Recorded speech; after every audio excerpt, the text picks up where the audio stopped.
பொதுவாகவே பார்த்தீங்கன்னா தளபதி ஃபேன்ஸில் வந்து தலை மேலே கடுப்பாக வந்து பார்த்துருப்போம், நிறைய கலாச்சிருப்பாங்க தலையை. பட் தளபதி ஃபேன்ஸே வந்து தளபதியை கலாய்க்கிற சுச்சுவேஷன் வந்திருக்குன்னு பார்த்தீங்கன்னா அது இன்னைக்கு இருந்தாங்க சொல்லுவேன். ஒரு அப்டேட் வந்துச்சுங்க தளபதியை பற்றி. அந்த அப்டேட் கேட்டு தளபதி ஃபேன்ஸ்லாம் பயங்கர கடுப்பாயிட்டாங்க. என்ன அப்டேட் பார்த்தீங்கன்னா தெலுங்கு டேரக்டரும் தளபதி புது படத்துக்காக ஓகே சொன்னதாக வந்து ஒரு அப்டேட் கிடச்சிருக்கு.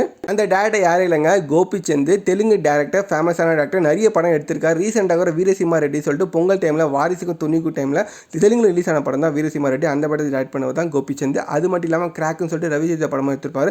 இந்த ரீசெண்டாக இந்த 2 படத்தை தான் எடுத்த இந்த டேரக்டர் வந்து இப்போ தளபதி கூட எடுக்க போகிறதா வந்து அப்டேட் கிடச்சிருக்கு. இவர் கதையை வந்து தளபதி கிட்ட சொல்லிட்டாராம். கதை வந்து செமையாக இருக்குது, நான் பண்ணுறேன் அப்படின்ற மாதிரி தளபதியை ஓகே சொல்லிட்டாராம். சில அமௌண்ட்டும் போயிருக்கு அப்படின்ற மாதிரி சொல்லியிருக்காங்க, அட்வான்ஸ் மாதிரி. இதெல்லாம் வந்து கன்ஃபார்மாக தெரியல. பட் ஆல்மோஸ்ட் வந்து நியூஸ் வந்து கசிஞ்சிச்சு. இந்த மாதிரி அப்டேட்லாம் கேட்கும்போது தளபதி ஃபேன்ஸ்லாம் வந்து பயங்கர கடுப்பில் இருக்காங்க. காரணம் என்ன பார்த்தீங்கன்னா நம்ம எல்லாருக்குமே தெரியும், ரீசெண்டாக வம்சி கூட நம்ம தளபதி நடித்தார் வாரிசு படம். தெலுங்கு படத்தை சாயலில் தான் அந்த படம் எடுத்திருந்தாங்க. ரொம்ப வந்து மொக்க வாங்கிச்சு. துணி பட கிளாஷ் எல்லாம் அந்த படம் வந்து நிறைய 300 கோடி வசூலிச்சு சொல்லிட்டு ஒரு பக்கம் அதெல்லாம் காமிச்சாலும் படம் வந்து ஆல்மோஸ்ட் வந்து பழைய கதை வந்து ஊட்டி எடுத்திருக்காரு வம்சி. மற்றபடி பார்த்தீங்கன்னா கதை ஒன்றுமே இல்லை, நம்ம எல்லாருக்குமே தெரியும். அந்த மாதிரி சுச்சுவேஷன் நடிச்சுட்டு தளபதி திருப்பியும் வந்து தெலுங்கு டேரக்டர் நடிக்கிறதுனால ஃபேன்ஸில் வந்து பயங்கர கடுப்பில் இருக்காங்க. இந்த அப்டேட் வந்து ஃபேக்காக இருக்கணும்னு சொல்லிட்டு நிறைய பேர் வந்து வேண்டிட்டு இருக்காங்க.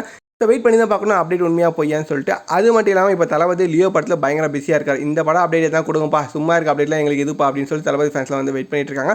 லியோ படத்தை ஃபர்ஸ்ட் லுக்காக எல்லாருமே வெயிட் பண்ணிட்டு இருக்கோம். அந்த படத்தை அப்டேட் தான் வச்சு கண்டிப்பாக நம்ம சேனல் அப்டேட் பண்ணுறேன். இந்த மாதிரி சீனியர் செஞ்சால் மறக்காம சேனல் சப்ஸ்கிரைப் பண்ணுங்க. நீங்கள் தளபதி ஃபேன் மறக்காம இந்த வீடியோ லைக் பண்ணிக்கோங்க.